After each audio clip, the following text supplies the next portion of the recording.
ये बात उन दिनों की है जब बुद्धा मरवन में अपना समय व्यतीत कर रहे थे। इस समय तक बुद्धा की प्रसिद्धि दूर दूर तक फैल चुकी थी। बहुत दूर दूर से लोग अपनी चिंताओं और परेशानियों का समाधान खोजने उनके पास आते थे। ऐसे ही एक दिन जब बुद्धा मरवन में अपने शिष्यों को प्रवचन दे रहे थे तो एक अधेड़ उम्र का व्यक्ति अपने 20 वर्ष के पुत्र को अपने साथ लिए बुद्धा की तरफ चला आ रहा था। जब यह प्रवचन स्थल के पास पहुंच गए तो बुद्धा ने एक नजर उन पर डाली और इशारे से बैठने के लिए कहा। जब प्रवचन समाप्त हो गया और सभी लोग वहां से चले गए तो बुद्ध ने उस व्यक्ति को अपने पास बुलाया और बैठने के लिए कहा।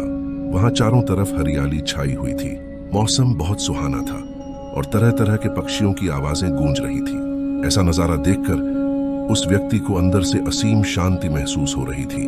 इसके बाद बुद्ध ने उस व्यक्ति से आने का कारण पूछा तो इस पर व्यक्ति ने कहा, मैं 2 दिन की लंबी यात्रा करके अपने पुत्र को आपसे मिलवाने लाया हूं। यह मेरा इकलौता पुत्र है और यह हर समय थका थका रहता है। ऐसा लगता है जैसे इसके अंदर कोई जान ही नहीं है, कोई प्राण ही नहीं है। इसका स्वभाव भी काफी चिड़चिड़ा हो गया है। अगर हम इससे कुछ भी कहते हैं तो यह हमारी छोटी छोटी बातों पर गुस्सा हो जाता है। इसके देखने की क्षमता भी उम्र से पहले ही कमजोर हो गई है और इसके बाल भी सफेद पड़ने लगे हैं। इतनी कम उम्र में इतनी बड़ी उम्र का लगना मुझे तो कुछ समझ नहीं आ रहा। इसके साथ ये हो क्या गया है? मैं अपने पुत्र के स्वास्थ्य को लेकर बहुत चिंतित हूँ। जब मैं अपने पुत्र को वैद्य जी के पास लेकर गया तो उन्होंने कुछ औषधि दी और कहा, अपने पुत्र को तनाव कम लेने के लिए कहो। वो अपने दिमाग में बहुत अधिक तनाव लेता है, इसीलिए उसकी ऐसी हालत हो गई है। लेकिन मुझे उनके बहुत समझाने के बाद भी तनाव का मतलब समझ नहीं आया।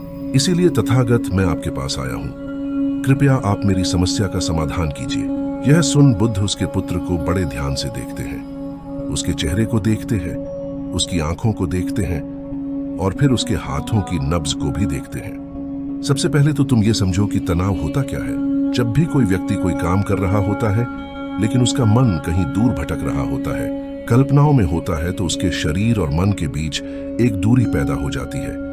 ये दूरी जितनी अधिक होगी, व्यक्ति उतनी ही ज्यादा बेहोशी की अवस्था में होता है और शरीर व मन के बीच की इसी दूरी, इसी खिंचाव को तनाव कहा जाता है। आखिर कोई पसंदीदा खेल खेलने के बाद व्यक्ति चुस्ती और प्रसन्नता से क्यों भर जाता है, जबकि उसने तो अपने शरीर को थकाया है। लेकिन समझने वाली बात यह है कि खेलते समय मन और शरीर एक साथ पूरी तरह से उस खेल में केंद्रित होते हैं, जिससे शरीर और मन के बीच दूरी पैदा नहीं होती और कोई तनाव पैदा नहीं होता। और अगर दिमाग में कोई तनाव था भी तो वो भी दूर हो जाता है। लेकिन इसके विपरीत, जब हम कोई ऐसा काम करते हैं जो हमें पसंद नहीं है तो हमारा शरीर तो उस काम को कर रहा होता है, लेकिन हमारा मन कहीं दूर कल्पनाओं में भटक रहा होता है, जिससे शरीर और मन के बीच एक दूरी पैदा हो गई और तनाव ने जन्म ले लिया।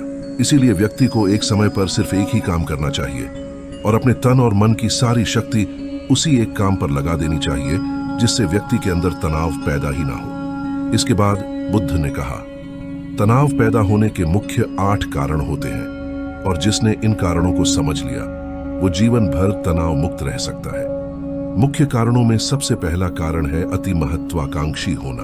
महत्वाकांक्षी होना अच्छी बात है, लेकिन क्या कभी आपने इस बात पर ध्यान दिया है कि इंसान के लक्ष्य कभी पूरी ही नहीं होते? उसका एक लक्ष्य पूरा हुआ नहीं कि वह दूसरे की तरफ भागने लगता है, दूसरा पूरा हुआ तो तीसरे की तरफ, और इस तरीके से वो अपने लक्ष्यों को पाने के लिए जिंदगी भर गोल गोल घूमता रहता है। इसीलिए जो व्यक्ति अति महत्वाकांक्षी होता है, जिसने बड़े बड़े लक्ष्य बनाए होते हैं, वह वर्तमान में कभी रह ही नहीं पाता। उसका मन सदैव भविष्य की योजनाएं बनाने में ही व्यस्त रहता है। उसका शरीर तो वर्तमान में रहता है, लेकिन उसका मन भविष्य में ही रहता है, जिससे मन और शरीर के बीच दूरी पैदा हो जाती है और वह तनाव भरी जिंदगी जीने लगता है।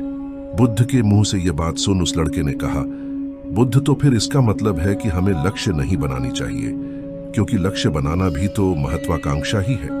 इस पर बुद्ध ने कहा, जीवन में लक्ष्य बनाना कोई गलत बात नहीं है, लेकिन समस्या तब उत्पन्न होती है जब वो अपना पूरा ध्यान उस लक्ष्य से मिलने वाले परिणाम पर ही लगा देते हैं और उसके परिणाम की चिंता करते रहते हैं। व्यक्ति को वर्तमान में जीना आना चाहिए। आप लक्ष्य बनाइए और उस लक्ष्य की प्राप्ति के लिए कड़ी मेहनत करिए। लेकिन साथ ही साथ आपको इस बात का भी ज्ञान होना चाहिए कि आप अब भी वर्तमान में जी रहे हैं और वर्तमान ही सत्य है। बुद्ध ने आगे कहा, तनाव का दूसरा सबसे बड़ा कारण है ईर्ष्या। जब व्यक्ति ईर्ष्या और जलन से भर जाता है तो उसका मन अंदर से सड़ने लगता है। ईर्ष्या एक आंतरिक घाव है। आंतरिक घाव यानी मन का घाव। व्यक्ति के शरीर का घाव तो भर सकता है, लेकिन मन का घाव कभी नहीं भर सकता। इसीलिए व्यक्ति को दूसरे की खुशी और तरक्की से कभी ईर्ष्या नहीं करनी चाहिए, क्योंकि ईर्ष्या भी तनाव का कारण है। इसके बाद बुद्ध ने तनाव का अगला कारण बताते हुए कहा कि अरुचिपूर्ण काम करने से भी मन में तनाव पैदा होता है। जो काम करना हमें पसंद ही नहीं है, जिसका में हमारी रुचि ही नहीं है, उस काम में हमारा मन लग ही नहीं पाएगा।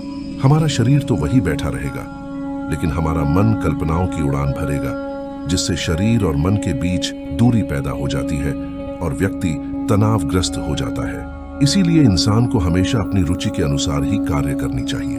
अगर व्यक्ति ने यह पता कर लिया कि उसे कौन सा काम करना पसंद है और वो उसी काम को अपने जीवन का लक्ष्य बना लेता है, तो फिर वो काम उसके लिए काम नहीं बल्कि खेल बन जाता है। फिर बुद्ध ने कहा, तनाव का चौथा कारण होता है किसी दूसरे से अपेक्षा रखना। बुद्ध ने उस व्यक्ति की ओर इशारा करते हुए कहा, एक पिता होने के नाते तुम्हारी अपने पुत्र से बहुत सी अपेक्षाएं होंगी कि तुम्हारा पुत्र एक बहुत ही कामयाब इंसान बने, तुम्हारा नाम रोशन करे, जैसा तुम चाहते हो उस तरह का जीवन जिए, तुम्हारी हर बात मानी। लेकिन क्या आज तक कभी किसी की सारी अपेक्षाएं पूरी हुई है? जब भी कोई व्यक्ति किसी दूसरे से कोई अपेक्षा रखने लगता है तो वो अनजाने में अपने लिए तनाव पैदा करने लगता है। जरा सोचो कि अगर तुम्हारा बेटा तुम्हारे अनुसार काम नहीं कर रहा और वो नहीं बन पा रहा जो तुम उसे बनाना चाहते हो, तो निश्चित रूप से तुम्हारे दिमाग को तनाव पकड़ लेगा। तुम तनाव से भरा जीवन जीना शुरू कर दोगे और इस तनाव के बस में आकर तुम ऐसा व्यवहार करोगे, ऐसी बातें करोगे कि तुम्हारा अपने पुत्र के साथ संबंध और भी खराब होता चला जाएगा। इसीलिए व्यक्ति को जितना हो सके उतनी कम अपेक्षाएं दूसरों से रखनी चाहिए, और अगर पूरी तरह से तनाव मुक्त रहना है तो दूसरों से अपेक्षा रखना ही बंद कर दो।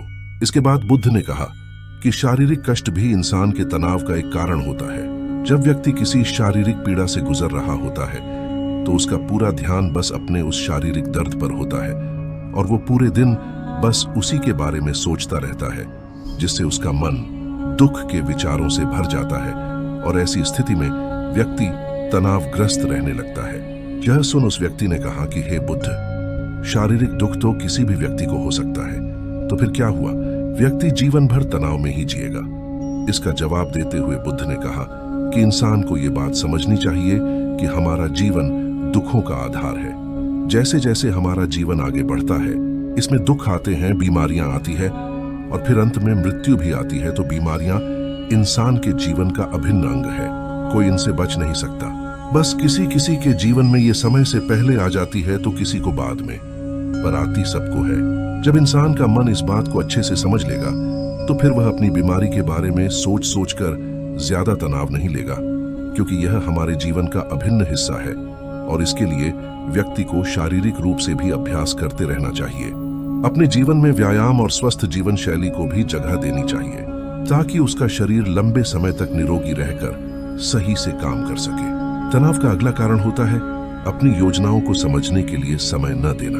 कुछ लोगों के दिमाग में कोई विचार आया नहीं है कि वो बिना सोचे समझे उस पर काम करना शुरू कर देते हैं, और जब उस काम में उन्हें असफलता मिलती है तो वह तनाव से भर जाते हैं, क्योंकि उन्होंने उस काम को शुरू करने से पहले उसके बारे में पूरी जानकारी इकट्ठा नहीं की थी। इंसान को कोई भी काम शुरू करने से पहले उसके अच्छे और बुरे परिणामों के बारे में ठीक से सोच विचार कर लेना चाहिए। इंसान को इस बारे में भी सोच लेना चाहिए कि अगर ये योजना सफल नहीं हुई तो फिर इसके बाद मैं क्या करूंगा। इसलिए व्यक्ति को अपनी योजनाओं को ठीक से समझने के लिए पूरा समय देना चाहिए, ताकि बाद में उस योजना की वजह से तनाव पैदा ना हो। तनाव का सातवां सबसे बड़ा कारण होता है टालम टोल करना, आज के काम को कल पर टालना। आप लोगों ने ये कहावत तो सुनी होगी कि आलसी इंसान के शरीर का सबसे बड़ा शत्रु है। इंसान आलस्य की वजह से आज के काम को कल के लिए टाल देता है और फिर काम को टालना उसकी आदत बन जाती है। काम को कल पर टालने वाले व्यक्ति का काम कभी भी समय पर पूरा नहीं हो पाता, और अगर किसी तरह से पूरा हो भी जाता है तो वह उतना अच्छा नहीं हो पाता जितना अच्छा उसे किया जा सकता था। और फिर यह बात व्यक्ति के अंदर तनाव पैदा करती है। लेकिन काम को टालना या काम को एकदम अंत समय पर करना एक आदत है। इसीलिए व्यक्ति ना चाहते हुए भी बार बार अपनी इस आदत का शिकार बन जाता है और काम को टालता रहता है। और फिर जब काम की समय सीमा पास आ जाती है तो वह तनाव से भरकर काम को पूरा करने का प्रयास करता है। इसीलिए तनाव मुक्त रहने के लिए व्यक्ति को काम को टालने की आदत छोड़नी पड़ेगी। और यह तभी संभव है जब व्यक्ति काम को समय से पहले खत्म करने का निश्चय करे। सबसे आखिरी और सबसे प्रमुख कारण जो तनाव का होता है वो है ज्यादा सोचना। लगातार सोचते रहना भी एक बीमारी है और यह उस व्यक्ति में सबसे ज्यादा पाई जाती है जो कपोल कल्पनाएं करता है, जो अतीत की घटनाओं और भविष्य की बातों के बारे में सोचता रहता है, जो बेवजह के अनुमान लगाता रहता है। इसीलिए व्यक्ति को ज्यादा सोचने की आदत पर लगाम लगाना चाहिए। इसके लिए जितना हो सके खुद को काम में व्यस्त रखना चाहिए और हर दिन ध्यान का अभ्यास करने को अपने जीवन का हिस्सा बना लेना चाहिए। बुद्ध के मुंह से यह सारी बातें सुनकर उस व्यक्ति ने हाथ जोड़कर कहा, बुद्ध, मेरा पुत्र तो अभी मात्र 20 वर्ष का ही है और इसमें अभी इतनी समझ भी नहीं है कि यह आपकी बताई सारी बातों का एक साथ पालन कर सके। आप कृपया करके तनाव मुक्त रहने का कोई आसान सा तरीका बता दें जिससे मेरा बेटा उसका अनुसरण भी कर सके और तनाव मुक्त भी रह सके। अगर तुम इतनी सारी बातों का पालन नहीं कर सकते तो इसके लिए एक बहुत ही आसान विधि है। तुम एक बार में एक काम को करने पर ध्यान लगाओ। कोई भी काम कर रहे हो उस समय पर सिर्फ उसी काम को करो, सिर्फ उस पर ही अपना पूरा ध्यान लगाओ। और अगर तुम्हारा मन इधर उधर भटक जाता है तो जैसे ही तुम्हें याद आए उसे वापस फिर उसी काम में लगा दो। ये सबसे आसान और अच्छा तरीका है तनाव मुक्त रहने का। जब तुम भोजन करो तो उस समय सिर्फ भोजन ही करो, उसके पूरे स्वाद का आनंद लो, उसी अनुभव करो। जब चलो तो अपना पूरा ध्यान सिर्फ चलने लगा दो। इससे तुम्हारा मन और तुम्हारा शरीर दोनों एक जगह पर केंद्रित रहेंगे। दोनों के बीच दूरी पैदा नहीं होगी जो कि तनाव का मुख्य कारण होती है।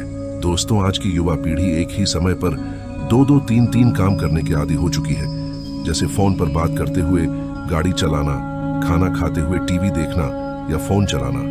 और फिर इनकी शिकायत रहती है कि मैं तनाव में जी रहा हूँ, मेरा मन अशांत रहता है, मैं चिड़चिड़ा सा हो गया हूँ। जब कोई व्यक्ति एक ही समय पर 3-3 काम करेगा तो तनाव पैदा होना तो स्वाभाविक है, क्योंकि दिमाग तो एक समय पर पूरा ध्यान लगाकर सिर्फ एक ही काम कर सकता है। पूर्ण रूप से एक ही समय पर 2 कामों पर ध्यान कभी नहीं लग सकता। इसीलिए जहां तक संभव हो सके एक समय पर सिर्फ एक ही काम करने का प्रयास करें, वो भी पूरे ध्यान के साथ। दोस्तों, आशा करता हूं कि आपको इस स्टोरी से काफी कुछ सीखने को मिला होगा। अगर आपको हमारी स्टोरी अच्छी लगी हो तो अपने दोस्तों के साथ भी शेयर कीजिए और कमेंट में जरूर बताइए कि कैसी लगी हमारी स्टोरी।